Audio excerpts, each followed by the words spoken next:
दोस्तों नमस्कार। आज 24 दिसंबर 2022 के डॉट न्यूज़ के मॉर्निंग न्यूज़ में आपका स्वागत है। आज के प्रमुख समाचारों में 23 दिसंबर अर्थात कल दोनों सदनों का शीतकालीन सत्र 6 दिन पहले समाप्त कर दिया गया। पहले निर्धारित तिथि 29 दिसंबर 2022 तय की गई थी। इस सत्र को इससे पहले 23 दिसंबर को ही समाप्त घोषित कर दिया गया। विपक्ष के नेता मल्लिकार्जुन खड़गे ने कांग्रेस की बैठक में कहा कि भारत जोड़ो यात्रा से कांग्रेस घबरा गई है तथा उसको रोकने के लिए अलग अलग तरह के बहाने ढूंढ रही है। उन्होंने ये भी कहा कि मोदी सरकार तवांग तथा मुद्रास्फीति के मामले पर बहस नहीं कराना चाहती, इसलिए अलग अलग तरह के बहाने ढूंढ रही है। चीनी घुसपैठ के ऊपर वो बहस न करने के लिए बहाने ढूंढते हुए भारत जोड़ो यात्रा से घबरा गई है। इसी कारण संसद के सत्रों में चीनी घुसपैठ के ऊपर, मुद्रास्फीति के ऊपर, बेरोजगारी ऊपर कोई बहस संभव नहीं हो सकी। प्रधानमंत्री मोदी ने कल कैबिनेट बैठक में निर्णय लिया कि सुरक्षा बलों के लिए वन रैंक वन पेंशन योजना के अंतर्गत पेंशन का रिवीजन पिछली तिथि अर्थात 1 जुलाई 2019 से निर्धारित किया गया है।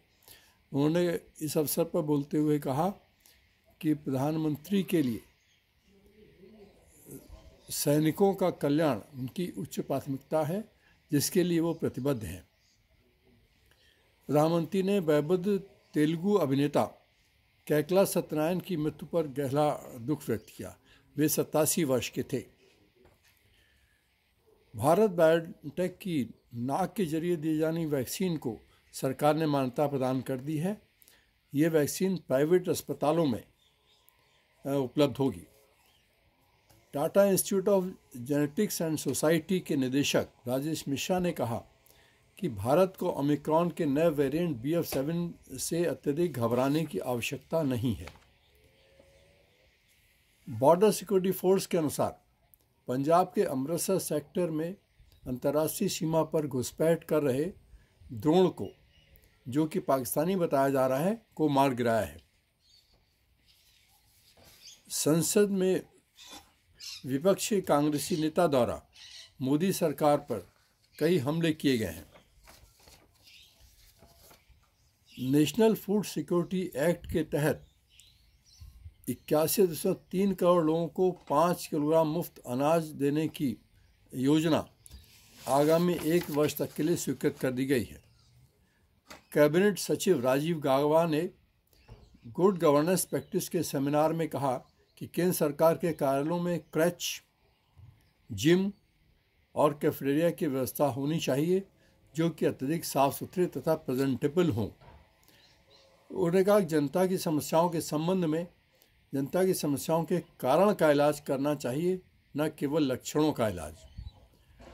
राहुल गांधी ने भारत जोड़ो यात्रा मुद्रास्फीति, बेरोजगारी, भय तथा घृणा फैलाने के विरुद्ध चलाई जा रही है। राहुल गांधी इन मुद्दों पर काफ़ी सक्रिय दिखाई देते हैं। उन्होंने ये भी कहा कि संपूर्ण भारत में बीजेपी जनसभाएं करना चाहती है, लेकिन कोविड केवल भारत जोड़ो यात्रा में आता है। नेपाल ने फ्रांसीसी सीरियल किलर चार्ल्स शोबराज को फ्रांस को प्रत्यर्पित कर दिया है। नेपाल की जेल से उनको रिहा कर फ्रांस भेज दिया गया है। Delhi commission for women justice ने पुलिस को नोटिस भेजकर बैसला डेयरी में 5 वर्षीय बालिका के साथ दुष्कर्म की घटना के संबंध में पुलिस द्वारा अब तक की गई कार्रवाई की रिपोर्ट तलब की है। जेईई एडवांस की परीक्षा 4 जून 2023 को होनी है। सरकारी सूत्रों के अनुसार controller and auditor general of India ने ललित कला अकादमी में गंभीर वित्तीय अनियमितताएं पाई हैं। बिहार के चंपारण में ईंट भट्टे पर हुए विस्फोट में 6 लोगों की मौत हो गई है तथा 10 घायल हो गए हैं। आईसीआईसीआई बैंक की पूर्व प्रमुख अर्थात सीईओ चंद्रा कोचर व उनके पति दीपक कोचर को सीबीआई ने आईसीआईसीआई बैंक द्वारा वीडिकॉन समूह को दिए गए ऋण से संबंधित घोटाले में गिरफ्तार कर लिया है। छत्तीसगढ़ के कबीरधाम जिले में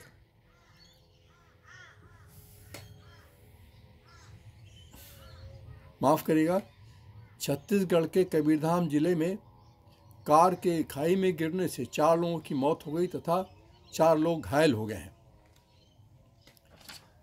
सीबीआई ने कॉरपोरेट पावर लिमिटेड तथा उसके निदेशकों के विरुद्ध 4000 करोड़ के बैंक घोटाले में प्राथमिकी दर्ज कराई है। गूगल ने कहा कि एंड्रॉयड के विरुद्ध कंपटीशन कमीशन ऑफ इंडिया का निर्णय भारतीय उपयोगकर्ताओं के लिए बड़ा झटका है।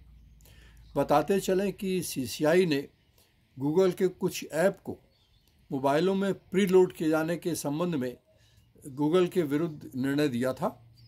गूगल ने इसके विरुद्ध NCLAT national company law tribunal में याचिका दाखिल की है।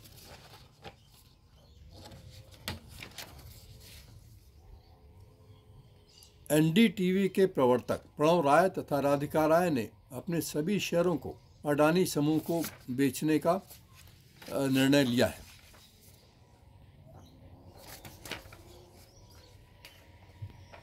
अब चलते हैं अंतर्राष्ट्रीय समाचारों की ओर। 6 जनवरी को हुए घटनाक्रम में अमेरिकी पैनल ने राष्ट्रपति के द्वारा 2020 के हुए नुकसान को पलटने के लिए मल्टी पॉइंट प्लान का खुलासा कर दिया है। इस पैनल ने राष्ट्रपति ट्रंप को दोषी ठहराते हुए मुकदमा चलाने की भी सिफारिश की है। फ्रांस के पेरिस में हुए गोलीबारी में 2 लोगों की मृत्यु हो गई, 4 अन्य घायल हो गए। इस सिलसिले में 69 वर्षीय व्यक्ति को हिरासत में लिया गया है।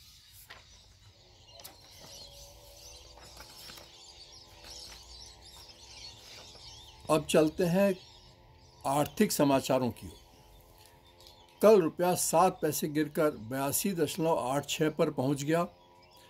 ये जो फिगर है ये अमेरिकी पाउंड के मुकाबले में है तथा सेंसेक्स 980.93 पॉइंट गिरकर 59,845.29 तथा निफ्टी 320.55 पॉइंट गिरकर 17,806.8 पर पहुंच गया।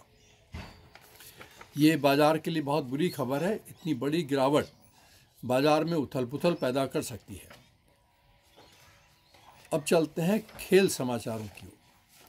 खेल समाचारों में बांग्लादेश के साथ खेले जा रहे दूसरे क्रिकेट टेस्ट मैच के दूसरे दिन भारत ने खेल समाप्ति पर पहली पारी में बांग्लादेश के मुकाबले में 314 रन बना लिए। भारत के ऋषभ पंत ने 93 रनों की पारी खेली। इस मैच में भारत पहली पारी में बढ़त बना चुका है।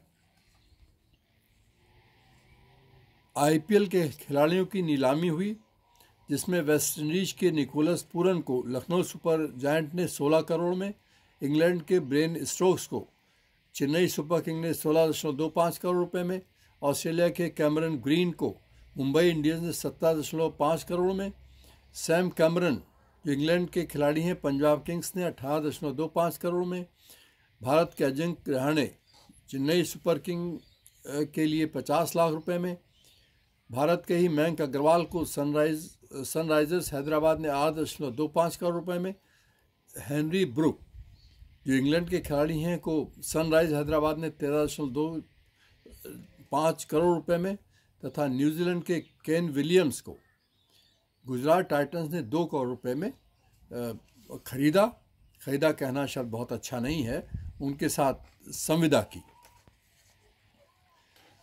FIH की पुरुषों की हॉकी विश्व कप में हरमनप्रीत सिंह को भारतीय टीम का कप्तान नियुक्त किया गया है।